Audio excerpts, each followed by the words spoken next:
name's Dr. Ian Dunbar. In this programme we're going to look at dog trainers around the world. Welcome to World's Dog Trainer.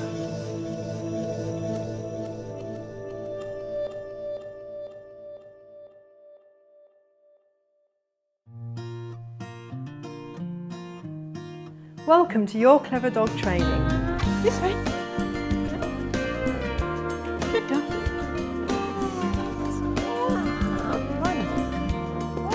Crush. Hello. Come on, Lily. There you go. Oh, that's a good puppy. Very good.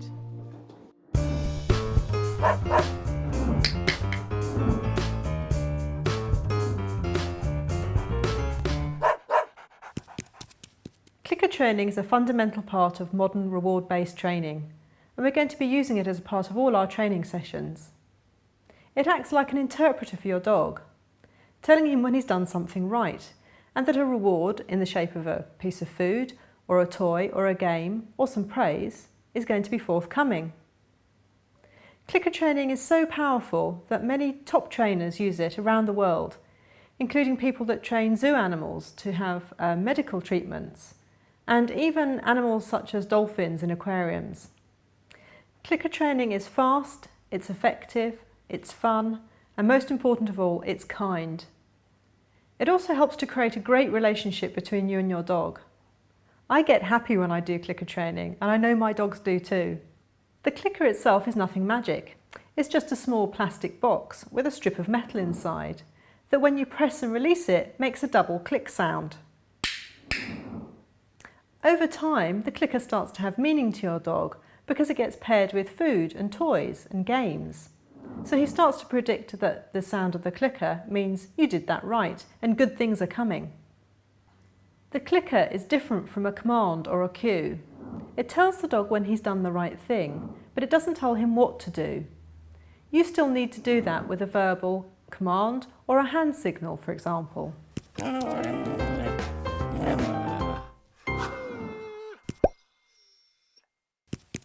Teaching our dog to leave is easy, if you're quick.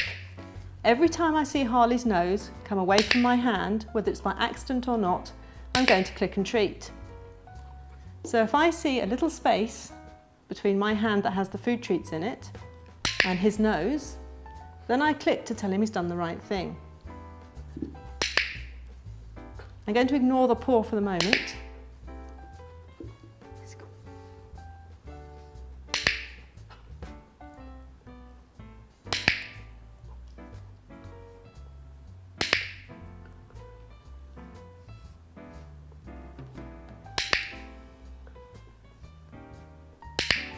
And you'll notice that his nose is getting further and further away from my hand, voluntarily.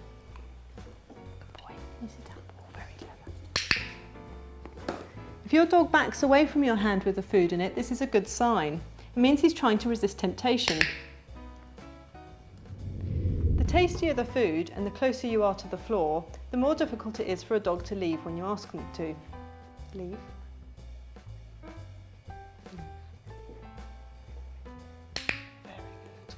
So your dog may need a little reminder before moving on with this exercise.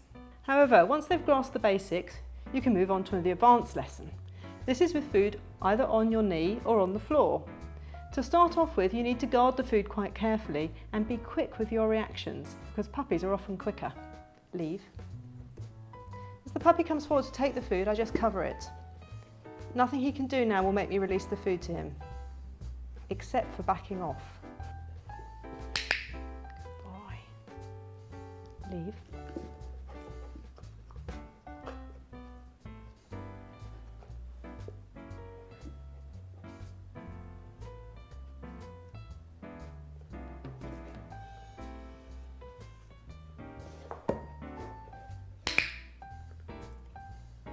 Leave.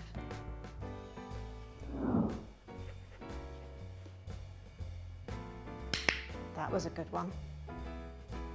You can see how difficult he finds this, but how he's sticking in there and concentrating.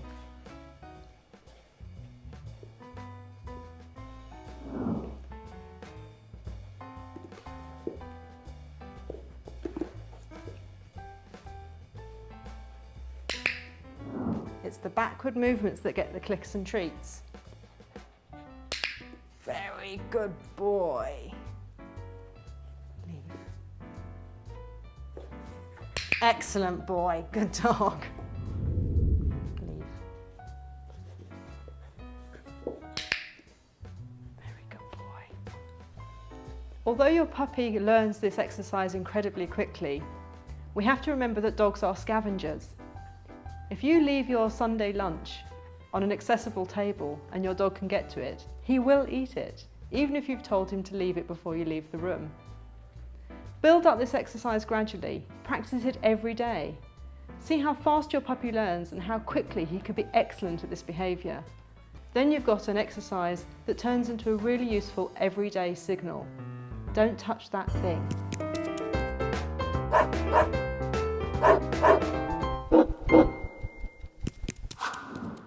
So how will your dog know what the clicker means?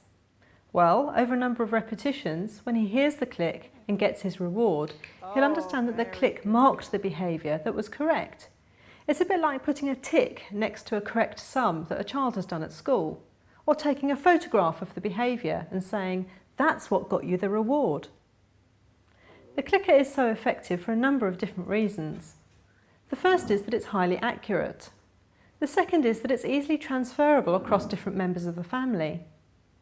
It's also a neutral signal, meaning that it doesn't carry your emotion in it in any way like your voice does. So even if you've had a really bad day, your boss has been horrible to you, the clicker will stay neutral, it stays the same. I think that over a period of time, the clicker actually starts to take the place of food. So although in the beginning stages you will need to use lots of food to reward your dog with the clicker, after a while you'll start to notice that the dog will orient to the clicker itself. In fact, one of my dogs has been known to get the clicker out and click it coming towards me and then wait for his own treat. I have a great interest in human psychology as well as animal behaviour, and I think that clicker training has implications for human emotional states as well as animal emotional states. My dogs get really happy when I do clicker training with them, and I find that I get joyous too. Simply by picking up the clicker and thinking, oh, I'll just do a couple of minutes of training, my emotional state can change completely. I wonder if it's because every time I do clicker training, the positive emotional state gets anchored or tied to the actual use of the clicker. And so that triggers off the emotional state in me that says, you're going to have a good time. However it's working, and no matter what the science is, I think it just makes training an absolute joy.